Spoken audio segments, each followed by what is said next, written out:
Jez is the co-founder of Forgive Me Change. He was the co-founder of Forgive Me Change and Engine Decisions. And with his immense experience and learnings from advertising, he then founded Cowrie Consulting. He's been practicing behavioral science for over 10 years, and he's been working with some of the biggest organizations in the world. In fact, it's his vision that has shaped into the Diversify Network.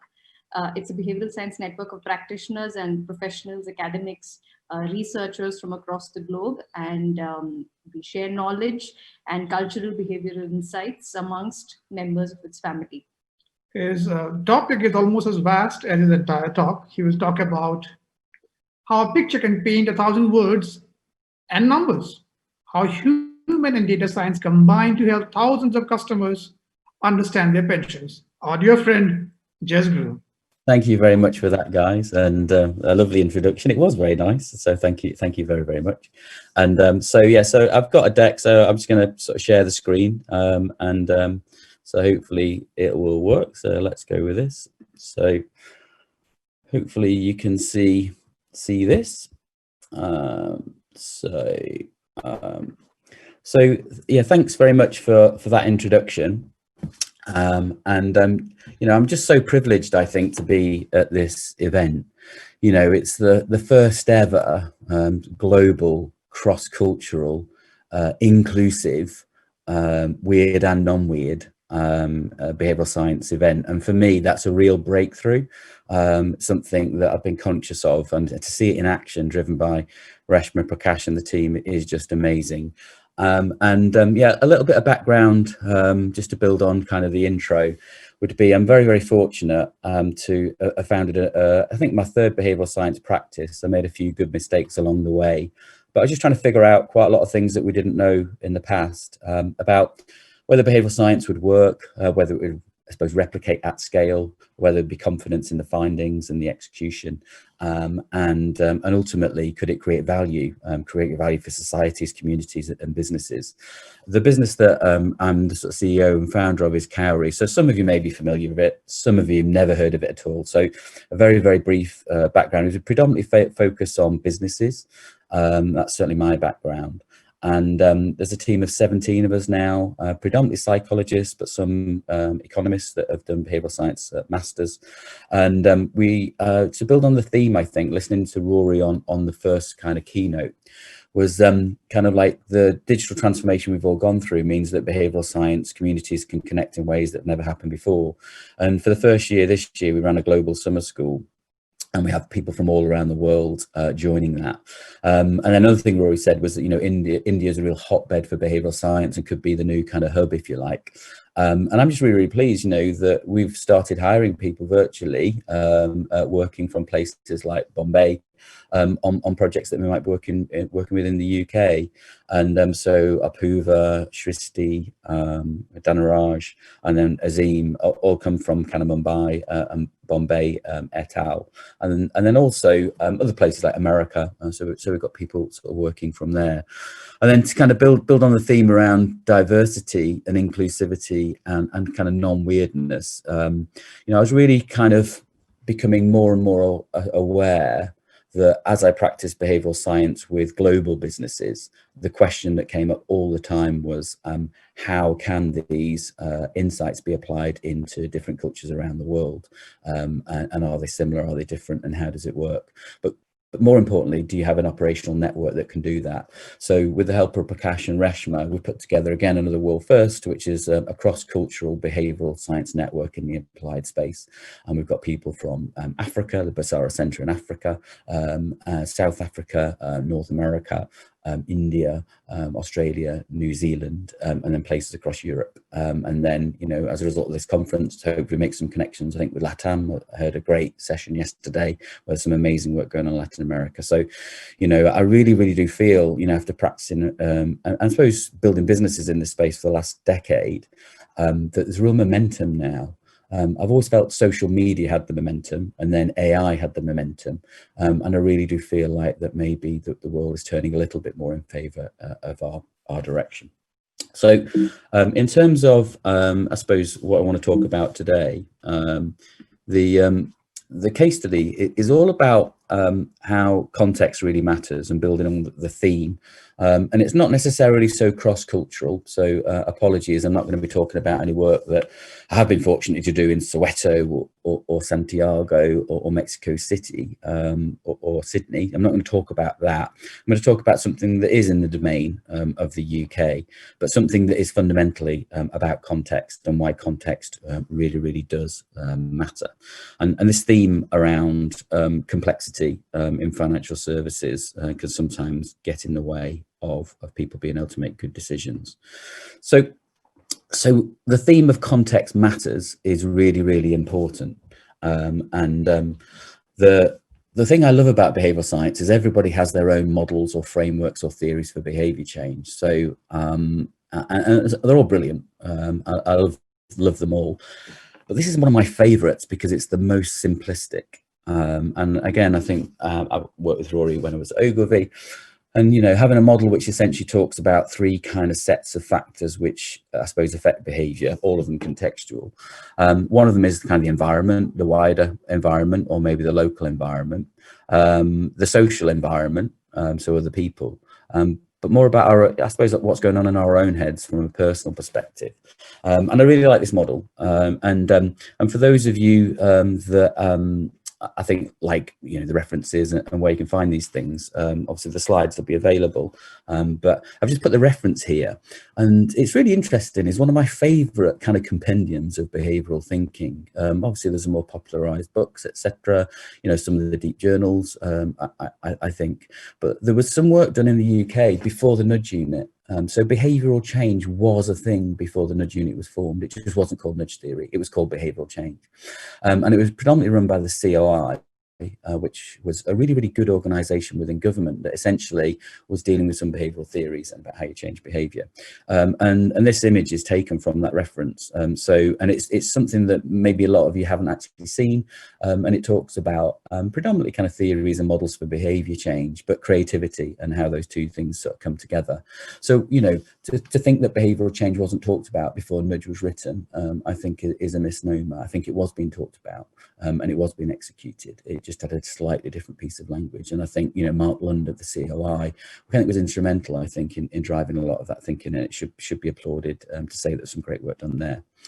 The critical thing is if context really sort of matters, then what I want to sort of focus on is kind of one element of this model on this specific piece of work that we did, which essentially is that the personal context really matters sometimes. We talked about social yesterday and environmental, but you may have come across things like micro-segmentation, specifically in kind of quite a lot of the new combinations of human and data science about actually focusing on individual behavior and the individual sort of context.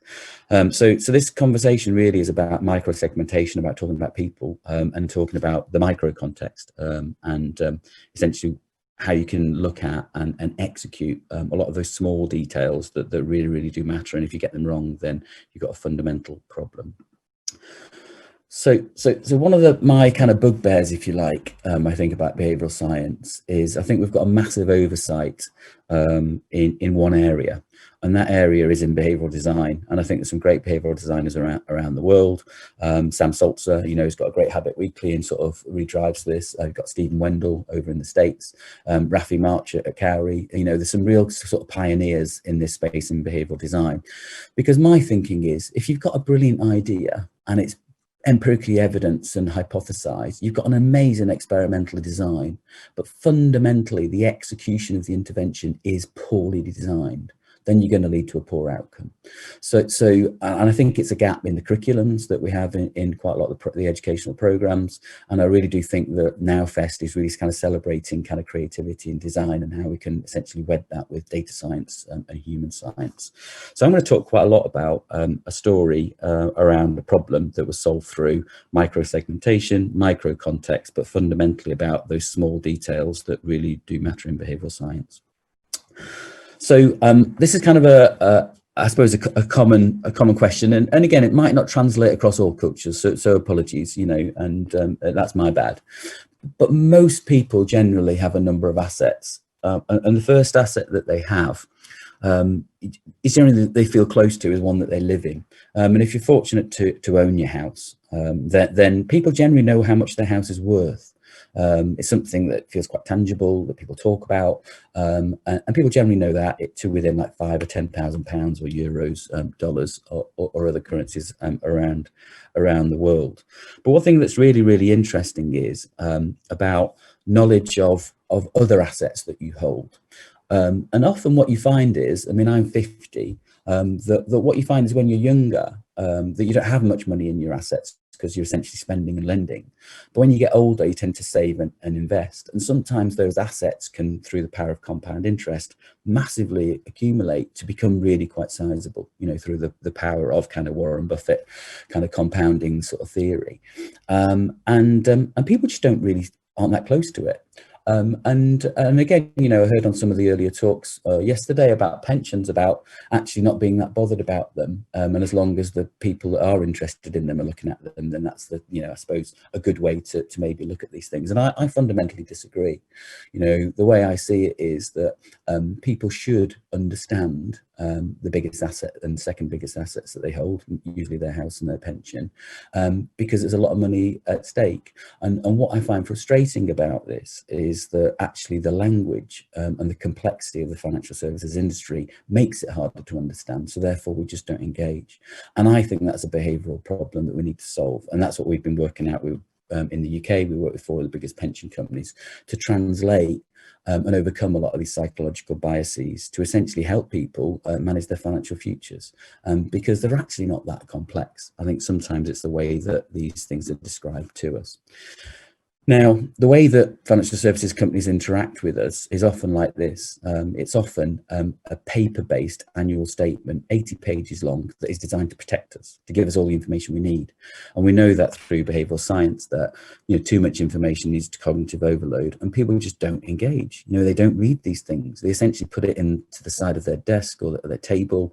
It then gets put in a shoebox in the loft, and then they have a bag of paper. And this is kind of a real kind of like financial crisis that people aren't really considering their financial future. They're just hoping it's going to be okay, or trusting other people are going to look after it, which might not be the best sort of strategy.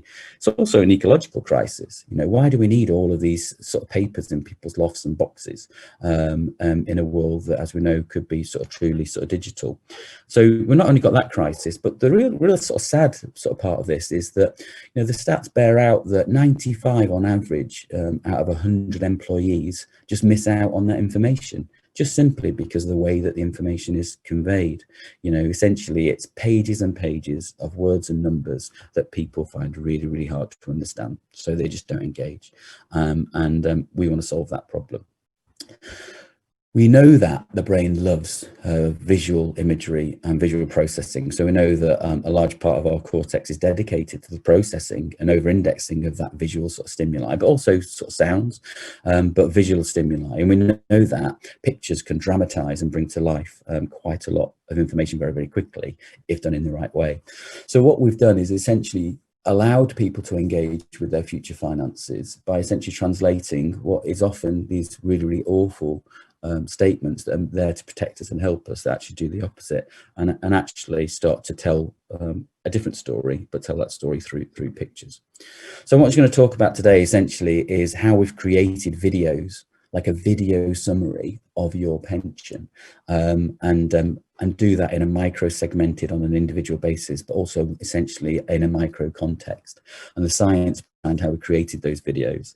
Then talk about the size and scale of the project, and another theme in behavioural science is about how human science and data science are intersecting, and how these things can be realised at scale, looking at minute details, but also looking at bigger picture, and then look at the amazing results. So when you get these things right, it really, really does help people. So the science behind the videos. So I'm very, very fortunate that I've got an amazing team, lovely people to work with, that, you know, they're fascinated and curious and intrigued by the academic journals, and scour. You know, we've got a database of over 5,000 papers that essentially builds over time, that I suppose sort of is a compendium of knowledge that allows them to bring forth these sorts of insights. And when we were looking at the videos, what we did is we identified 36 different behavioural science principles that essentially could help customers engage and understand and fundamentally take action. And some of these are really robust principles. So the first one, we've got highlight sense of ownership to capture attention. So, you know, we're all familiar with the endowment effect, and we value things that we own more than we don't. And often people refer to their pension as something that is their company pension. They say, oh yeah, I've got a pension, it's with this company. And reframing that as go, it's not a company pension. Essentially, it is your pension scheme that you contribute into and your company also contributes into. Essentially, the world in the UK now is it's now a defined contribution scheme, that the company essentially runs that pension scheme for you. It's not their pension, it's yours. And saying that to people, to say, take ownership of it. And actually, you know, if you've got like £57,000 one year and then it suddenly goes up, you know, over the course of 10 years to maybe like £324,000 or dollars, euros, rupees, then that's an amazing thing. You know, you feel good about that. So we've got some really robust principles within this, and then we've got some really oblique ones and some lateral ones, which are kind of more design orientated. And I think, again, that's why I love when I'm chatting to Reshma. You know, Reshma's background is kind of more around persuasion and influence and the power of words and pictures, and how those can come to life creatively to essentially get people to do things. For me, it's kind of bringing the creativity with the behavioral science. So, you know, some of these principles, some more design-led, some of them more kind of robust-led, and more sort of heavily weighted in I suppose, some of those principles which are very powerful, but often quite obvious. You know, so, you know, we know that defaults are incredibly powerful. They're not the most exciting, I don't think, the most sort of oblique. You know, essentially you've made the decision for someone and they've got to make the decision to opt out, and our brains are inherently lazy, so therefore we have inertia and people are likely to stay with the status quo. You know, this is a brilliant, fundamental, you know, often life-changing insight, and but it's not so oblique and lateral, and combination of these things I think are really important. So what I'm going to do is talk about essentially three of them, which I think are genuinely more interesting, that capture the imagination from maybe more of a design perspective, but also a detail perspective. So the first one is just thinking about how you might engage with people from the very start, and how you might start to make them feel good and reassured that this is something that they want to engage with. So I'm just going to play this clip, and hopefully it will demonstrate what I mean.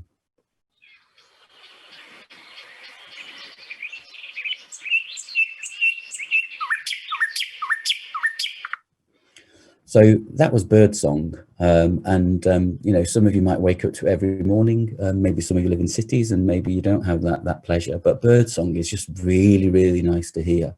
I was intrigued by this. There's one sort of presentation that I saw from a guy called Julian Treasure. It was about 10 years ago, and he talked about soundscapes and about how important they are.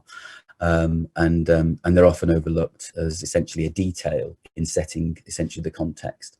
And there's the video that starts off quite loudly on the next slide, but then he talks about it. He did a TED talk back in, I think it was 2008, 2009, just explaining essentially why is it that we find birdsong so nice, and I'll let him explain. Birdsong, for example, is a sound which most people find reassuring. There's a reason for that. Over hundreds of thousands of years, we've learned that when the birds are singing, things are safe. It's when they stop you need to be worried. So what's really interesting is that insight, very oblique and tangential, which is that when essentially birds are tweeting, we find that very reassuring from an evolutionary psychology perspective, because there aren't any predators around, so no saber-toothed tigers. But essentially that I suppose that connection has followed us through, and this has been applied into lots of different contexts and environments, in health to help people get better, in transport to calm people down, but also in education to help people sort of study better. And that's kind of like one of the, I love like these types of behavioral insights where you've got something which is more sensorial, evolutionary psychology based, and actually can be applied into an experience bizarrely to do with pensions. The second one, and this is one that is very, very well evidenced, and I really like this. And sorry, I didn't think I was ever going to chat to maybe thousands of people about a statement that size really matters. So apologies to some people on call, because it does have some ruder connotations.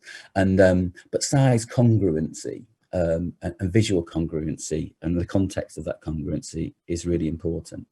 We're all familiar with this illusion. Everybody's seen this illusion. You know, it's on BuzzFeeds and it's games that you play when you're kids, and obviously it's kind of dramatizing quite a lot of the, I suppose, the more popular psychological sort of behavioral science sort of literature, and about having a relative context can fundamentally affect, you know, how we perceive sizes. And some of the, I think, you know, that some of these insights sometimes don't translate exactly the same sort of cross culture. I think we heard a little bit about that yesterday, but some of these things really ring true sort of everywhere. And size does really matter, because obviously when you take the context away, you can see that essentially the two are the same, and it's not a great shake. So I don't think anyone's gonna be surprised by that. But what's really, really interesting is when you look at numbers, although the numbers change, the size of the numbers often doesn't. And there's been a lot of work done into congruency of number size and font size. So when you dramatize things like prices in bigger fonts or smaller fonts, how does that affect how people perceive essentially the size and scale of those prices? And it's something that we find really, really interesting, that when we look at maybe some executional behavioral science, when things get bigger, sometimes the actual, I suppose, the thing you're looking at doesn't get bigger. It's just dramatized as, yeah, things go up or get bigger. And from a visual design perspective, you've got to make people feel that if your pension is growing, make it grow and make it bigger. It's that simple, as opposed to the number goes from 1 to 2 or 2 to 5. Well, that's helpful, but actually dramatizing the fact that your pension pot is getting bigger. This is a good thing. You know, you should continue to do it. And then the third one is an insight from those of you that are really interested in the gaming community. And so I've got 3 sons, and you know, they're entranced, you know, so initially entranced by Fortnite. So they were all really into Fortnite and that first person perspective. And they've now moved on to Call of Duty as they've got older. And then I think Redemption 2 is like a big hit. And we know that kind of like embodiment and first person perspective has got a greater chance of essentially us exhibiting a future behavior. And this is obviously through the game industry, but we've also seen it through VR. Yeah. Oh, it freaks me out when I look down. Oh, it feels so high. Okay, right. Oh God, I've got to climb. I sort of know that it's not real, but when you initially look down, oh my God, it's terrifying. Oh, I don't know where to go. Oh, it's the going down bit. It's making my knees feel funny. Yeah. Okay. So when you get design thinkers and technologists and behavioral scientists together, you can create experiences that actually make your knees go funny, you know, so that's a virtual reality experience that essentially has got a physiological response, and that's going to affect behavior. And I think what's really, I think, fascinating is how you can take these oblique and lateral insights, whether it be birdsong or Call of Duty, and then start to apply them in how you get people to engage with their pensions. And that's why, you know, I think NowFest is so important, because it's so inclusive and brings together all of these different cohorts of people, because everybody can make a contribution. For sure, you need behavioral science at the heart, but that doesn't mean to the detriment that will always win out against creativity and design thinking, or maybe some interesting piece of technology or data science. Essentially, it's the intersection and the combination of the disciplines that come together with the rigor of behavioral science that gets to a great place. And on the rigor of behavioral science, this is the process we went through. It's kind of just, I suppose, it's not necessarily the steps we took, it's just highlighting some really quite interesting sort of phases of the journey. So the first thing we did is we started to look at essentially videos that other people did in financial services, in retail. Some of them were personalized. So there've been some work done by Tesco and Clubcard in the UK to see whether they'd done some good stuff that we could essentially copy, or whether they'd done some stuff that actually maybe wasn't so helpful. And there was a combination of both. The critical thing was that we looked at the guidelines set by the Financial Conduct Authority. And within Cowrie, and when we're working with all of our clients, we have a very, very strict ethical code of practice. And often it's based on our own values as a company and individuals. Often it's set on the ethical framework which is subscribed to, which is on our website. And then also looking at I suppose the guidelines and guardrails have been set by the regulator, and the people essentially are there to govern good competitive practice. So we went through all of those sort of different filters to ensure that. And then when we're in the experiment itself, we're then looking at a pre-mortem to understand what the consequences and potential unintended consequences could be. We then did a literature review and then built out more than those 36 principles, but we dialed it down to 36, identified the key behavioural segments, looked at the different call to actions, like what were the behaviours that we wanted people to do. We then essentially gave the creative agency and the technology business and the data science business guidance as they were creating all of this, because Cowrie can only do a certain amount of things. So the creative agency were instrumental in bringing this to life. The technology platform essentially brought everything in terms of multiple segments and micro segmentation, and then the data science did real-time data scraping, such that we got to a very, very elegant solution. The personalization was based on age bands, investment holding, whether people are actively investing or in a default fund, and then ultimately the value of their fund. And it's interesting when you look at these markers, you kind of go, actually, that's not many. There's not many sort of that sort of personalized. But even with those factors, essentially what we found was there was over 250,000 unique messaging variations just on age and fund and value. And actually it was a lot more than that. So those people that might think this is a bit weak as a case study, because we populated your exact age in the film, where you worked, and what your fund value was, what your employer has contributed, what other funds that you might be holding and other assets, whether you're invested in those funds or not, where you were on that journey, what funds you're invested in, and what would be the most appropriate course of action for you to take. So actually there were millions of variants. And I think this is really interesting about this intersection of data science and human science, that you can create these micro segmentations based on individual, and applying 36 different behavioral science principles, you can get essentially a brilliant, I suppose, sort of critically personalized experience, which is a micro context, which is just based around you at that time. Because the brilliance of this is, when you're in a secure messaging area, you press the button, the film was created in real time for you in that second. So all of your fund values, all the things that are going on with all of your pensions was brought to you in real time.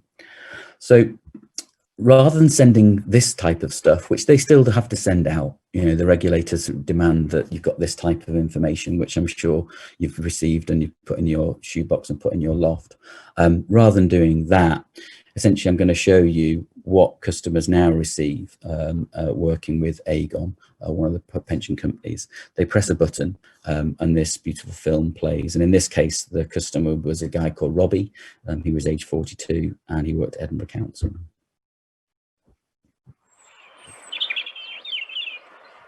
Hello, Robbie. Welcome to your Aegon Personalised Pension Summary. We've made this video especially for you, where we'll cover details about your pension, such as your contributions, your fund, and what your pension pot might be when you come to retire. We've put all of this information and more into your yearly statement, which will be with you on your policy anniversary. At your current age, we can see that now is an important time to continue building your pension. For now, make yourself comfortable and let's take a look at what's been happening with your pension over the last 12 months. So, here's what you've invested and here's what your employer has invested in that time. And as you know, you contribute through salary sacrifice, so you've helped to boost your pension pot. Which means the value of your pension pot is currently at this amount. It seems like your employer contributing to your pension is a valuable benefit. Additionally, you also have the payments you've made into your ISA. This is currently where you are in your pension journey. You can see how far you have to go to retirement, so bear this in mind when considering your decisions and attitude to risk going forward. As it stands, you're on track at an age of 65 to potentially receive a pot of this amount when you come to retire, which equates to a pension income of this amount each year. If this doesn't match your expectations, you may want to consider reviewing your retirement savings. You should use the goal planner to see what changes could make a difference, like increasing your contributions. You should think about your lifestyle choices for when you come to retire, remembering that your pension pot is there to last for your whole retirement. So that's everything from your day-to-day spending, such as your groceries, to holidays and enjoying days out.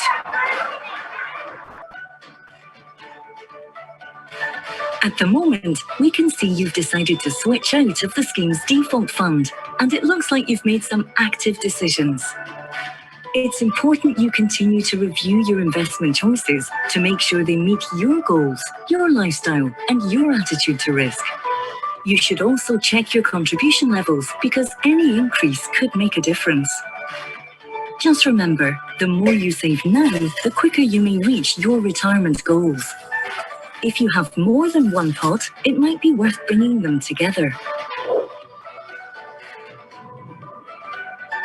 If you wish to make any changes, simply log on to your secure online account.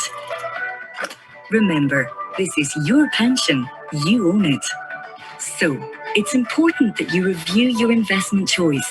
If you have more than one pot, consider bringing them together. And think about increasing your contributions, as this is an important time for you to continue building your pension. You'll find all the necessary links on this page to help you complete your next step. Thanks for watching.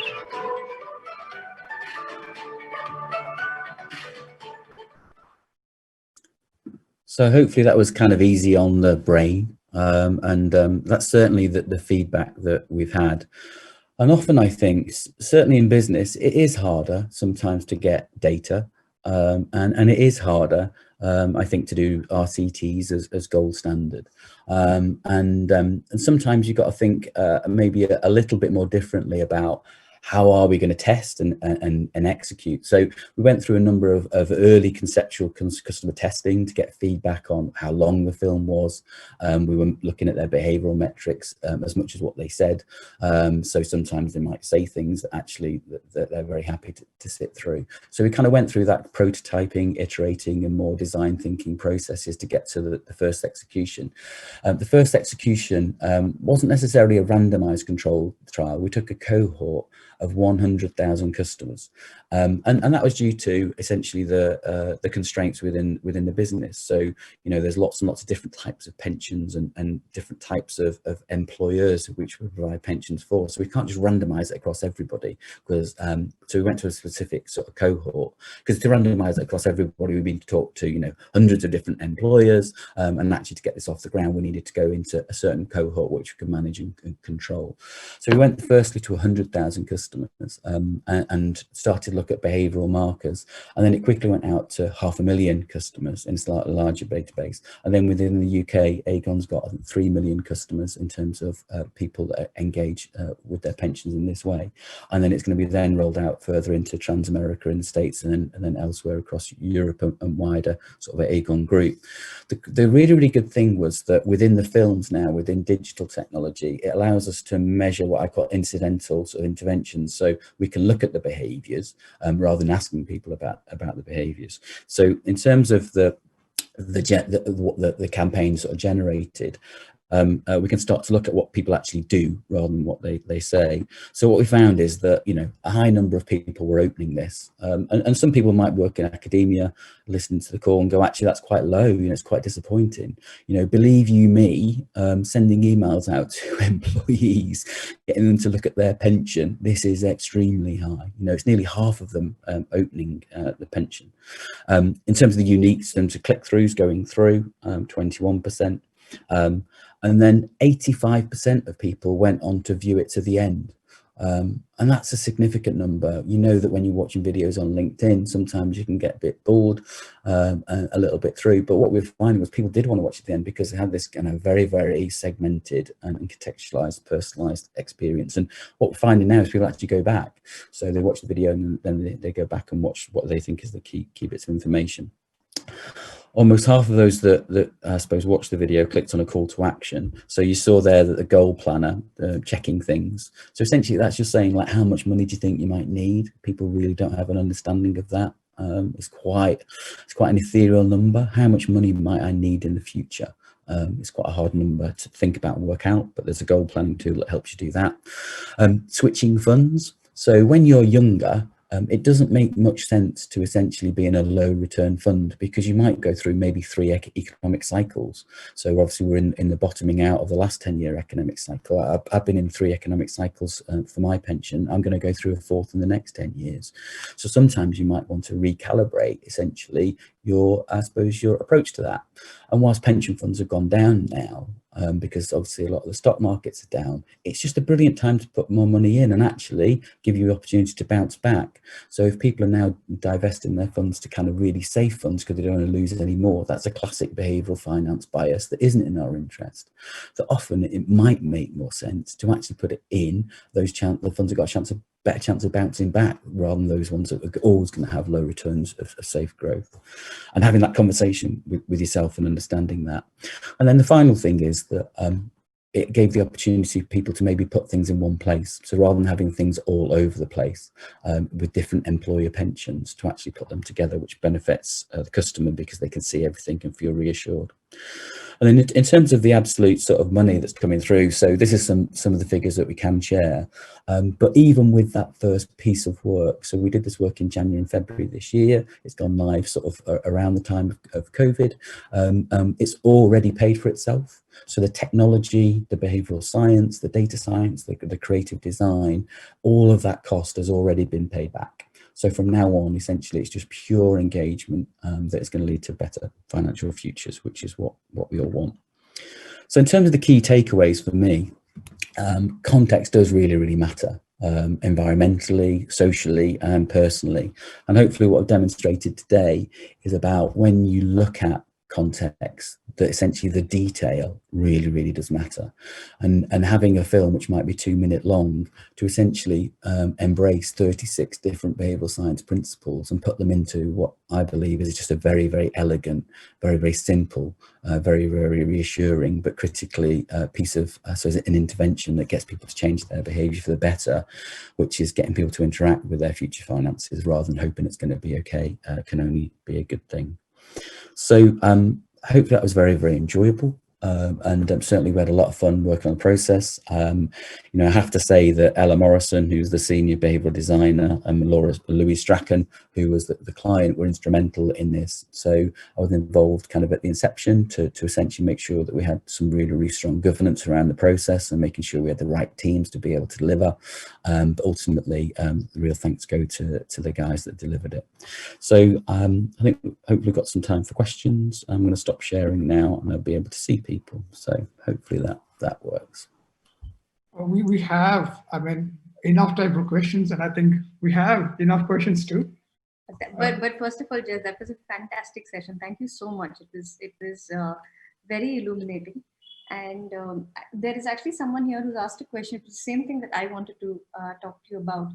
On the matter of context, Shyam Sadashivan asked this question. He says, on the matter of contexts, do non-weird nations, do they need their own models? Or do they need another kind of framework that needs to be developed from scratch?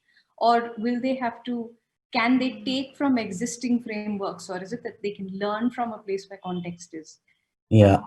I mean, so one of the Diversify network that we've created, there's been some moments of magic in all the conversations, and but this is my favorite bit because it's all about the detail. Was Vishal, who's got a business called Behavioural Design in New Zealand. So he's Indian. So I worked with him about 8 years ago, and he went out to New Zealand, and he said he's going to come up with a behavioural framework which is based on Maori culture.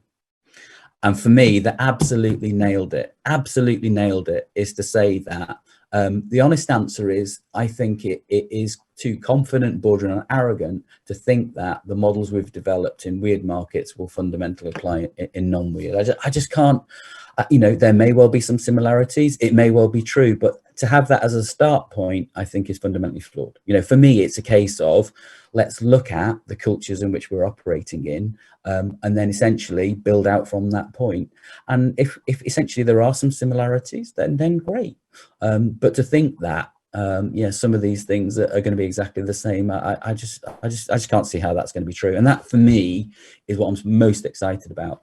And yeah, so that's why, you know, diversify for me was just, it was a mandatory. You know, I think there's been some great strides in behavioural science that have all essentially been amazing foundations, but now there's a wider panacea. You know, there's a wider panacea, and I really do implore everyone to essentially do what everyone's been doing for a long time, which is fundamentally support some of the insights that have been I suppose laid down, but also challenge them, or maybe change them, or come up with your own. Definitely.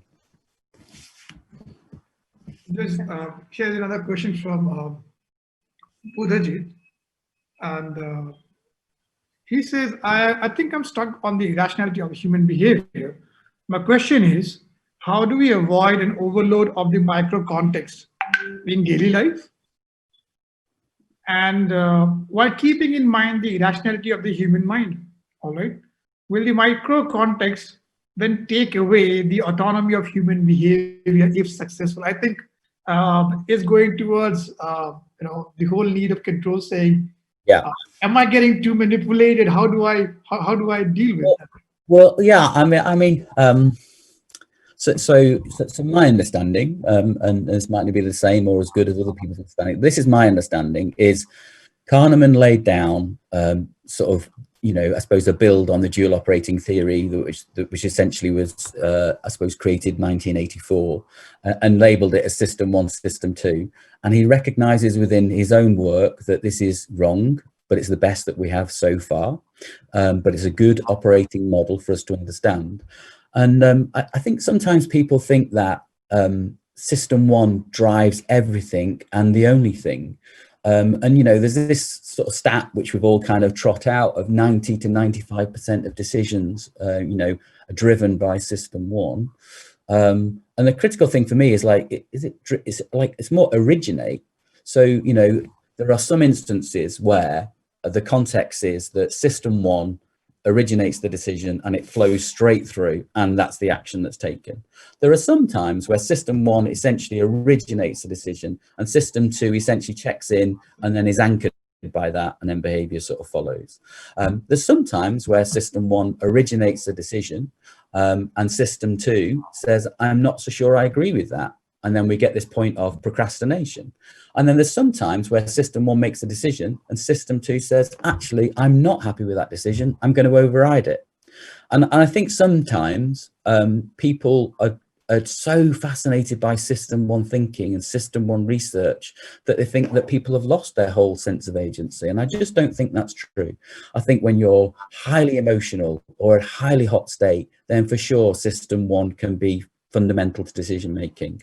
And that's why, you know, I mean, I love sport. I'm not really that good at sort of culture. So cross-culture I see is different. What I mean by culture is I laugh with Ziba in my team that she loves the theatre, she loves music, and I kind of like those things, but I really love sport. I really love sport for me. And you know, the chimp paradox and Professor Steve Peters now, for me, really kind of summed up that kind of thinking, which is you've got this very emotional chimp, which is System 1, but actually you can develop tools that can help you sometimes understand what those motivations are and sometimes mitigate against them. And it's the power, I think, it's the power and the agency to understand. And this is what I've kind of learned is when you make a decision utilizing System 1, when to go with System 1 and when to make a decision with System 2. So if something feels really, really good, then sometimes that might be a good decision-making process. You don't know how or what, but it just feels like the right thing to do. Sometimes you might actually need to go, actually, I need to engage now. I need to give this more time. So it's that common thing of you want to send an email back to somebody that's upset you, and you say, I'm not going to send that email tonight, I'll do it tomorrow. And then essentially you get to your cold state and you say, actually, I've processed that. I did feel emotional. Actually, it might have been how I felt then, but it's not how I feel now. And actually, I'm going to send a very much more neutral, something that I'm in control of, that actually is going to lead to a better outcome rather than an emotional chimp. And I think understanding those things and what decision-making process, I think Professor Nick Chater at Warwick is one of my heroes in behavioural science. And he said this before, is that understanding of what system you're using to make a decision it is a powerful thing. Sometimes you can't control it, as Kahneman himself says, and you're always going to be anchored and have the biases.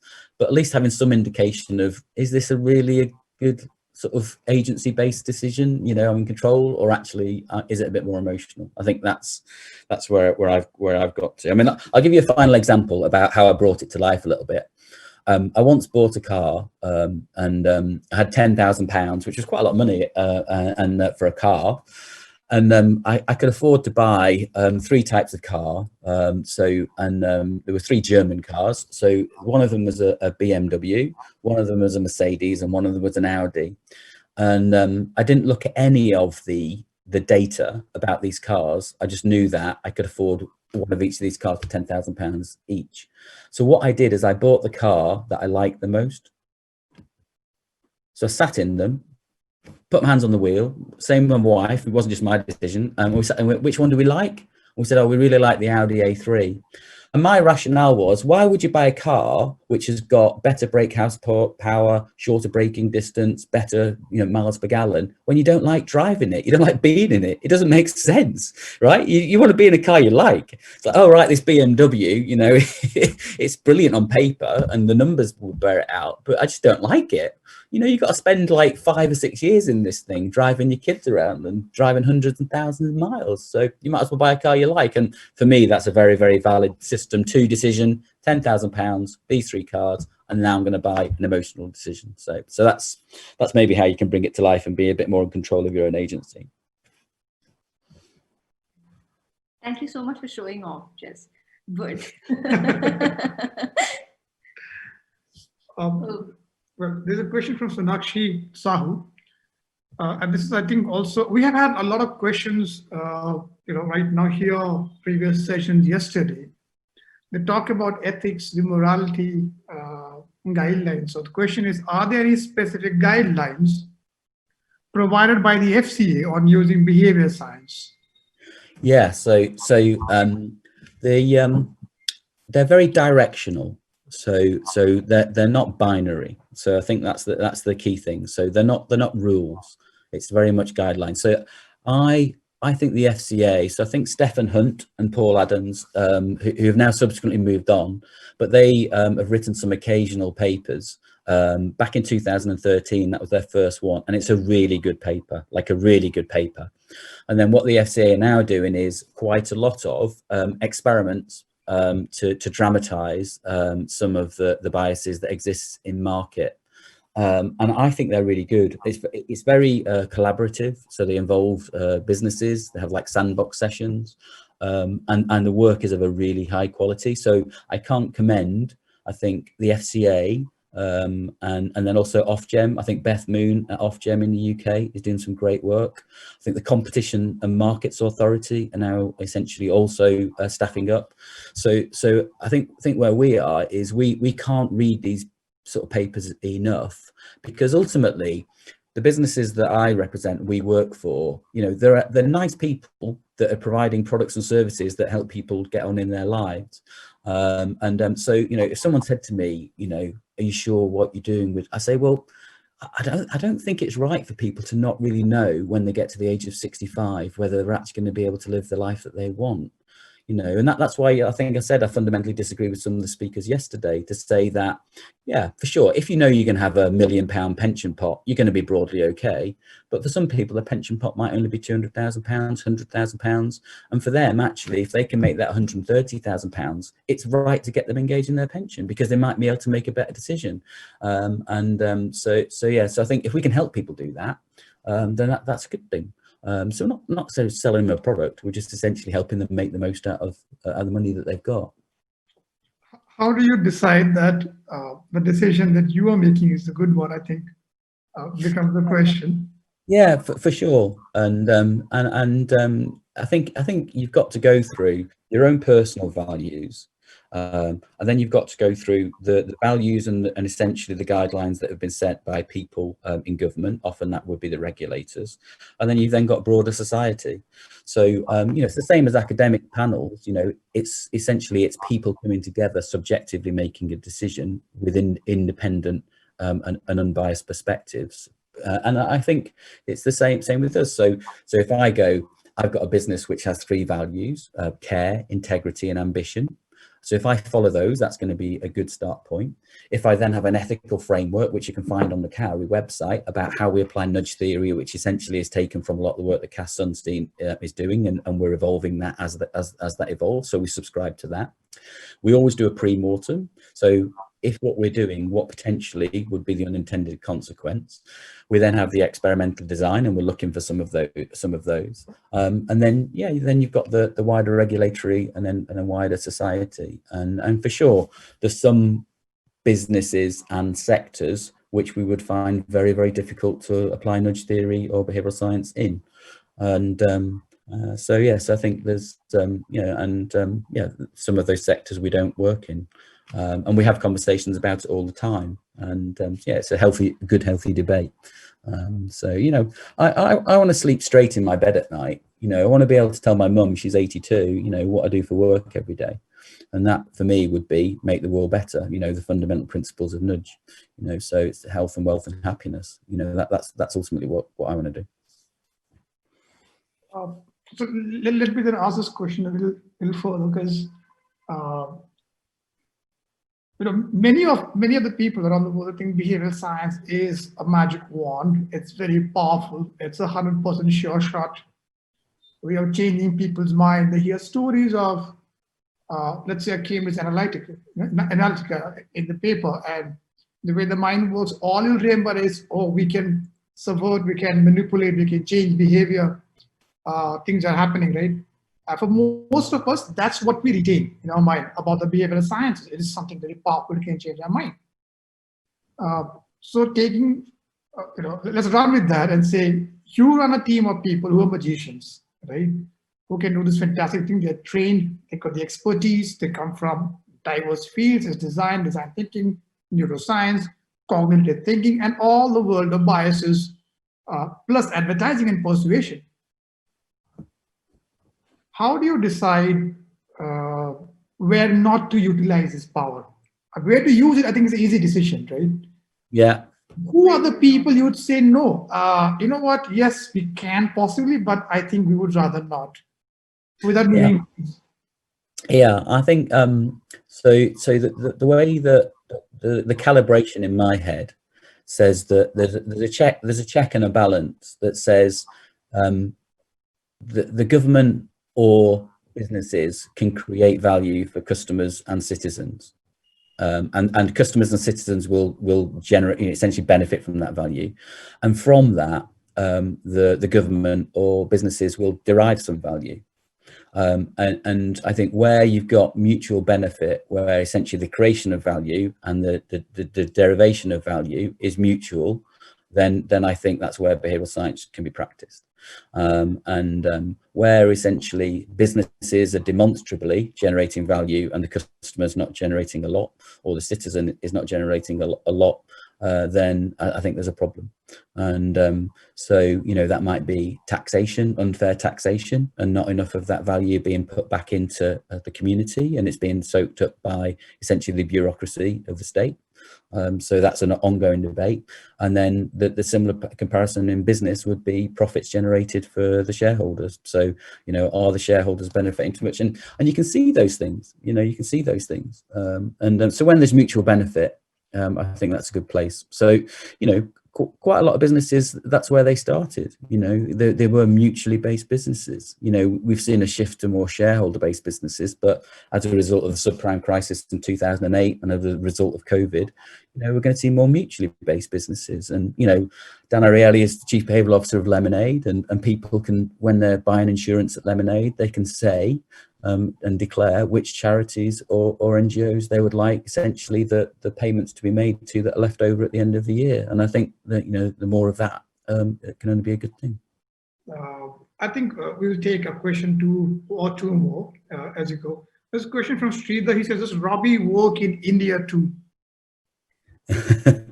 So no, I think Robbie works for Edinburgh Council, But I suppose if what the question is getting at would be, if you were an employee of a company in India, for example, in Mumbai, that Aegon was providing services for, you would press a button.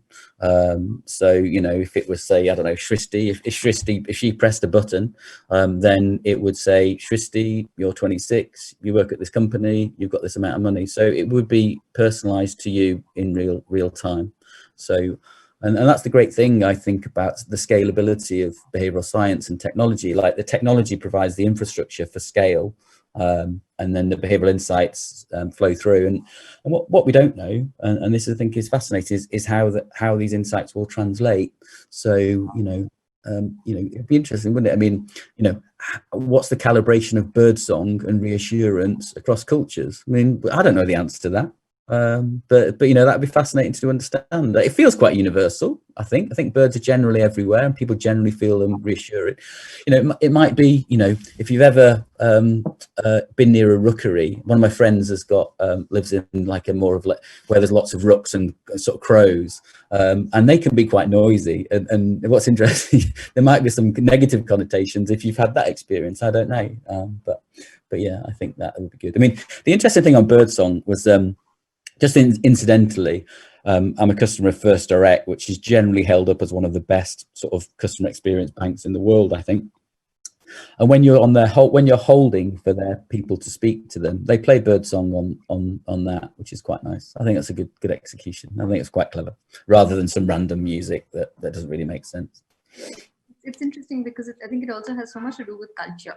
Like, for instance, in the cawing of a crow, for instance, is something that doesn't work very well in Eastern cultures. It's kind of like it's an announcement of, It's a bad omen. It's a bad omen. Yeah, exactly. Yeah. Yeah, the call of duty also. Yeah, and a lot of something that's very interesting also is what if we can actually unravel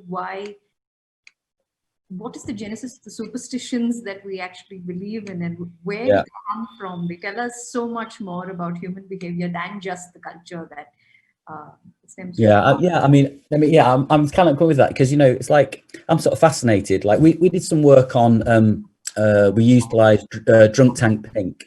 So we did a piece of work which was 3 interventions on a construction site: a conversation, a reward scheme, and a redesign of a canteen. And we redesigned the canteen, and we did pink walls similar to the drunk tank pink, and we saw like an 82% reduction in unsafe behaviour as a result of those 3 interventions. And when we were investigating the colour, like why pink, why does it reduce essentially sort of aggressive states and testosterone? Why is that the case? You know, it's a bit unclear. And one of the hypotheses was because we associate pink with more feminine type behaviours, more caring type behaviours, and whereas some of the other colours, which are more primary based, tend to be more hardwired. So what I'm intrigued by, maybe the next wave of behavioural science cross-culturally, is which of these are hardwired and then can maybe flexed up and down, and which of them are actually culturally sort of contextual. And then the final piece, bizarrely, might be which of them are culturally contextual, but then have become hardwired, if that makes sense. So they've been going on for so long, these stories, that actually for some crazy way, they are in our genes. And for me, I mean, like I openly say, you know, I didn't study psychology. I kind of don't regret it now, because I did biochemistry. I love biochemistry, and you know, there's a lot of talk about biology, and biochemistry essentially is the molecules of life.